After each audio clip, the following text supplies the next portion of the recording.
Terminus, the final frontier.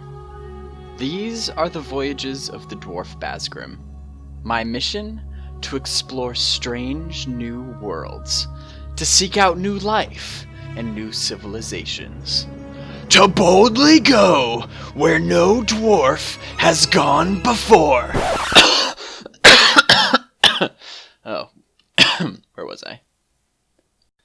This wonderful world of Pantheon Rise of the Fallen is steeped in history and mystery, but the lore and backstory of the world is not really what I want to get into today, because, well, I already made a video about it.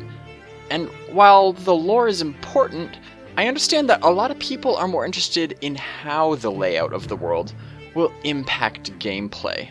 Because, after all, in order to discover those mysteries, we need to be able to know how to get around. So, how big is the world? What will it be like? And how will we go about traveling around it? Well, there's a lot to unpack here, so let's dig in. This is BazgrimTV. Learn, laugh, level up. First, I'd like to go over the basics real quick, just for those that may already know, to make sure that we're all on the same page.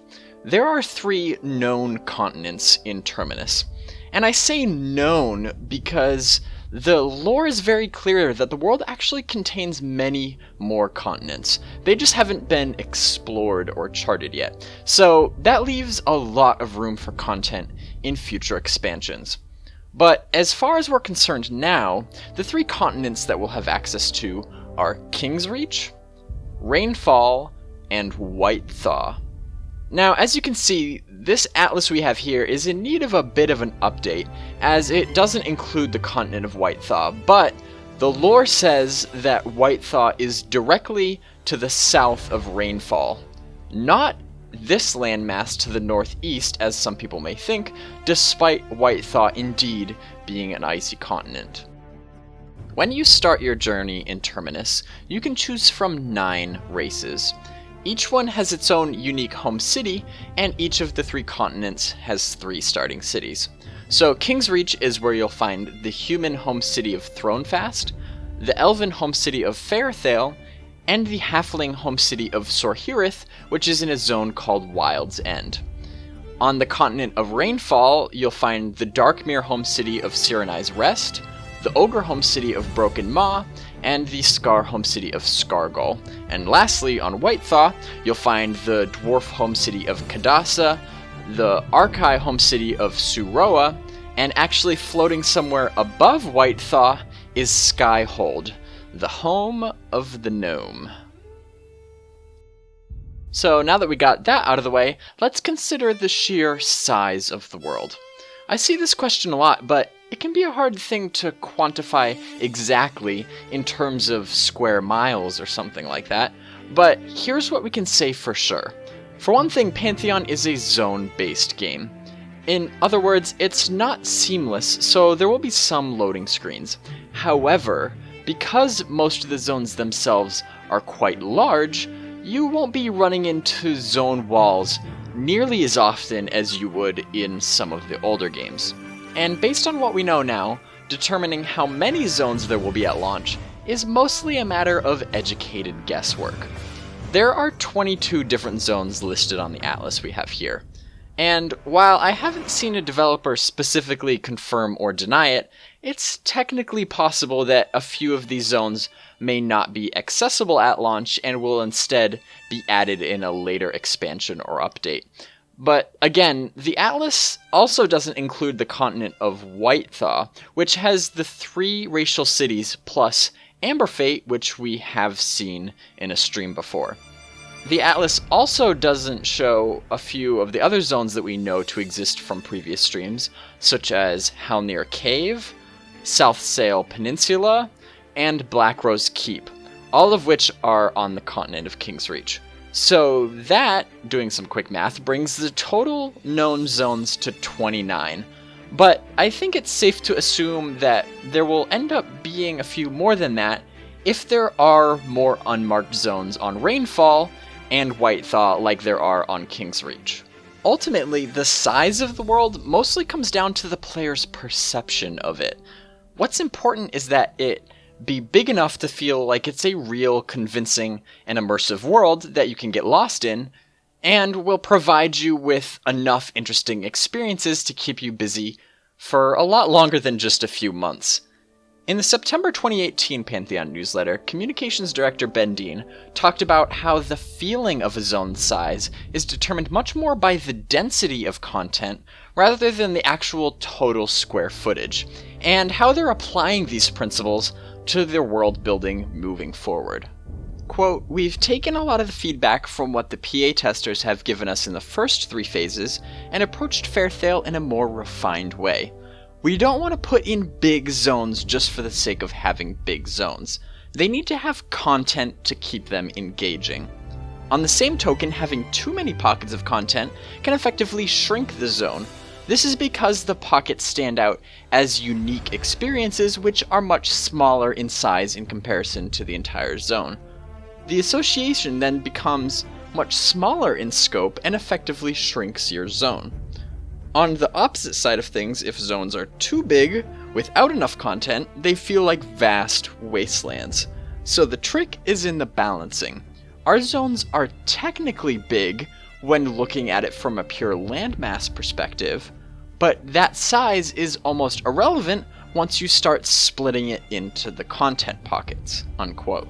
And because I know we'll get comments about it, I just wanted to clarify real quick that even though this quote describes the development of Fairthale the Zone in September 2018, and we are now in July 2019 awaiting the results of what's known as Project Fairthale, it's important to note that, for one thing, an early version of Fairthale was available to testers in Pre-Alpha 4 at the end of 2018.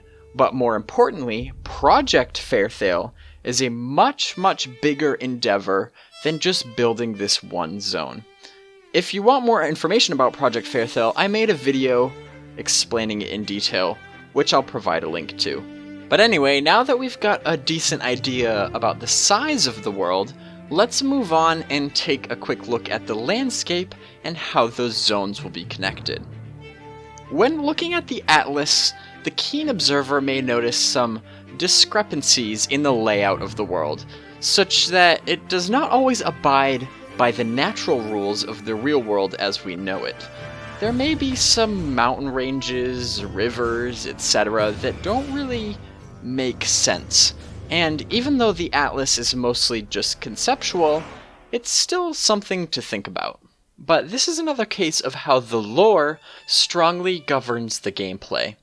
In this forum post, CCO Brad McQuaid explains that, quote, "The idea of different pieces of planets colliding with Terminus, bringing new races, their architecture, their gods, etc., gives us a ton of creative freedom and a really fun sandbox to play in. Part of that freedom means that one region of the world doesn't have to make sense geographically when compared to an adjacent region. The topography can totally change in surprising, unexpected, and yes, unrealistic ways. Yes, this includes the directions rivers may seem to be running, or any other anomaly you may perceive in the atlas. Pantheon's world is truly fantasy, with an emphasis on the fantastic," unquote. He then goes on to provide a few examples. Quote, "I want to see lava flows intersecting a glacier. I want to see not only spectacular man-made structures, but spectacular natural structures," unquote. And while this isn't explicit confirmation that we'll see lava flows intersecting glaciers, it does give you a good idea of the overall approach they're taking to world building. So you can imagine the sort of dramatic twists you might see in your journeys in Terminus. And while we're talking about it, fans of classic games such as EverQuest might remember those weird, winding tunnels in between zones that often felt way too long when you were being chased by a train of mobs. But just to be clear, in another forum post, Eridun states that those sorts of awkward zone connections won't be present in Pantheon, and the world builders are designing the zones in such a way to give you a reasonable amount of freedom to move around, especially in outdoor zones, so that you can eventually find a way to get to almost any area you can see. So then that leaves us with the big question. How are we actually going to get around in this world? Well, needless to say, the primary form of travel is running. And yes, there will be some abilities that help you run faster. But there are also some zones that are very vertical, so climbing will also sometimes be an important form of travel. But if your climbing skill isn't very high, don't worry, because some classes have abilities such as the Rogue's Length of Rope to assist you and your group with climbing. But let's say you've got that need for speed and that's still not fast enough. Well, there will also definitely be some mount to help you get from point A to point B. We know that much for sure, however, that doesn't necessarily include flying mounts, or at least there's not any plans to have them at launch. But it's important to note that the Pantheon FAQ clarifies that, quote, if we do offer flying mounts, either before or after launch, the goal will be to make travel more fun, not to allow players to avoid, bypass, or skip over large chunks of content, unquote. That pretty much covers traveling by land and by air, so naturally the other aspect of traveling is by sea. The most basic of which is swimming, and it's probably not much of a surprise that you'll be able to swim in Pantheon. In fact, not only is it an option, but in some cases it may even be required, as one of the races in Terminus, the Darkmere, is an aquatic race. But that raises an interesting question. Is there a limit to how much you can reach by just swimming? Could you theoretically be able to swim all the way from one continent to another? How much underwater content will there be? Well, when creative director Chris Joppa Perkins was on the Voices of Terminus show in 2018, he answered that exact question. Theoretically, yes, you could. The way that our zones are set up, you should be able to do that. Now, whether you will get swallowed up by something, or whether you will find the water, the deep water, if you will, the big water. When we go to the beach with my little children, I always love that moment where they first come over the hill and see the ocean, and I always talk to them about the big water in the moment where they see the big water for the first time. So when you're dealing with big water in Pantheon, I think it would be right that you would fear it.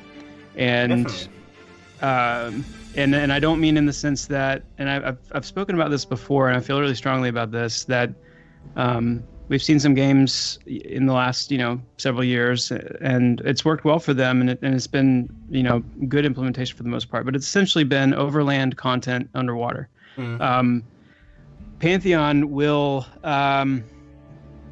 be more like what we remember from the olden days, where the kind of game where rumors and myths like Megalodon and Lake Wraithir and things that people think they see in the deep and they're not sure, and there's going to be a lot of reason to fear our water. So whether someone would want to swim from continent to continent, that's a question in and of itself.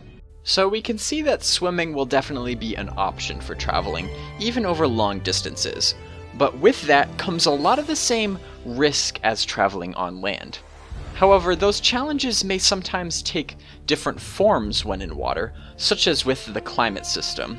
Joppa went on to describe how, because traveling in and underwater may feel like a whole different world sometimes, that may affect how you prepare for those kinds of adventures. Yeah, that's right, and we've talked about that on some of the streams too, about pressure and anaerobic are the two atmospheres or the two climates that come to mind with big water, with deep water. So it's when you see things down below that you want to try to get to, you're gonna need to weigh that, and you may not be able to, and that's where things like the Darkmere, for example, might have a little bit of leg up. When we talk about racial passives, it may be that they have not just certain resistance bonuses or penalties as a racial passive, but some races like the dwarves, like the Darkmere, I think you can expect to see some acclimation-oriented benefits and weaknesses as well. Now, let's say you need to travel long distances over water, but you don't want to undergo all those risks of swimming. will traveling by boat then be an option? Well, for one thing, when we look back at the atlas, we see this zone, called the Port of Rulun, with a cute little boat next to it. So that offers a pretty decent hint, but once again, let's look to the Pantheon FAQ for the answer. Quote, "We've not finalized how sea travel will work at launch, but eventually you'll be able to sail ships around the world, definitely post-launch. Before all that is implemented, however, and by launch, some limited class abilities, like those that teleport you over land, would likely teleport you over water as well." End quote. Which of course is the perfect segue to bring us to the last form of travel, teleportation. But that word can mean a lot of different things to a lot of different people. In the class reveals, we can see a couple of abilities that seem to reference teleportation, but this list is by no means exhaustive. So let's once again go to Joppa for some clarification on how teleportation will work. There will be ports. Certain classes will have certain ports to certain places that they will gain over time. And we want to improve and evolve that system a little bit as well, where there may be certain teleportation spells that classes get just as that class, but then it may be possible for, say, for example, a druid or a wizard to actually, in their travels, find areas in the world they can attune to and create port spells for themselves within a certain limited number to certain locations. So any given wizard may have standard teleportation abilities, but you may find one that has the unique ability to teleport to a certain area that another wizard may not have, and same for a druid, or however we spread those out through the classes. And as kind of a side note to that, the developers have also mentioned that there will be a separate caravan system, which allows you to log off while you're in a group, and then log back in a time later, and still be with your group, even if they moved during that time, so you can jump right back in on the adventure. Mechanics like this will be really important to help keep groups together, so you're not always wasting your playtime looking for a group to begin with. That's a really fundamental part of Pantheon. But of course, at the same time, there will also be limitations to that mitigate abuse. But anyway, that's pretty much all we know about that system at this point, so I'll dig into that a bit more later in another video when we have more solid info. Okay, one last thing. I've now pretty much covered every known form of travel in Pantheon, but there's still one big question. Will there be maps to help you find your way around all this? I already mentioned the World Atlas, but what about individual zone maps? Well, to a degree, this is something that still needs to be determined in alpha and beta, once the world is more filled out and there are more people getting lost in it. But that doesn't mean the devs don't already have some solid ideas. So let's go to Joppa one last time to get the scoop on what the possibilities are. There will not be a map. If we have a map, it'll be something most likely that would unfold as you actually explore the area, and it would be a map that you would open intentionally for you to put in your own information. So if you want to mark a landmark, if you want to mark a POI, if you want to, make a note here or there, that would be for you to do, not the game to do for you. Ultimately, the goal is for traveling to be part of the fun.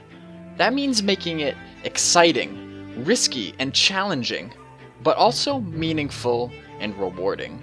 So it shouldn't be so terrifying that everyone is too scared to walk outside the city. But at the same time, if you can get around too easily, you'll miss out on a lot of how huge and dangerous and intriguing the world of Terminus really is. I really hope you all learned something from this video. If you enjoyed it, let me know by hitting the like button. And while you're at it, subscribe and turn on notifications if you haven't already, so you can always stay up to date with my Pantheon coverage, because that's what this channel is all about. So until the next video, my name is Bazgrim, and thanks for watching.